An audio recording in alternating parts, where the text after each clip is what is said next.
You knew Tim. Um, Tim had been suffering with pulmonary fibrosis. And we first just thought like we were dancing actually. We were dancing as a couple and we did a swing and a rumba and something else. And he was winded after 3 dances. And I said that this is not normal. You know, you should not be winded. You work out all the time. You lift weights. Let's look into it. Long story shorter is they realized he had this disease and it's basically your lungs crystallizing. So he got to the point where this is before COVID. He was being looked at for a lung transplant. And at that point, he was actually too healthy. There were too many other needs with COVID that he could not be put on the list.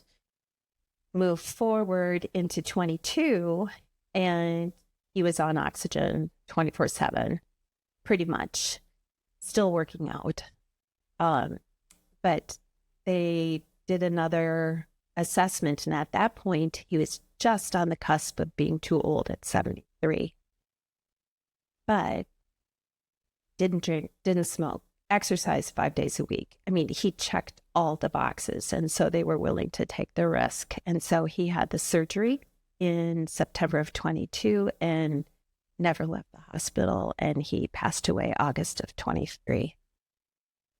And so he didn't realize that he wasn't coming home. Oh, absolutely not. No, he was ready. I mean, that's why we were doing it. We wanted to travel. He wanted to, you know, he had a lot of stuff he wanted to do. And we talked long and hard about it. And I think I knew it wasn't going to be as great as he thought it was going to be. There's a lot of things you give up. It's kind of like you're giving up one disease for another. Case in point, you can never swim in a lake or an ocean again because of the bacteria. You can't eat processed meat. You can't go to buffets. Can't do the cat litter box because of those types of things. You are vulnerable. You should wear an N95 as much as possible. And some people don't do that, but he probably would have needed to do that since he had both lungs. And once you have a lung done, you can't do the other one. It is such an invasive surgery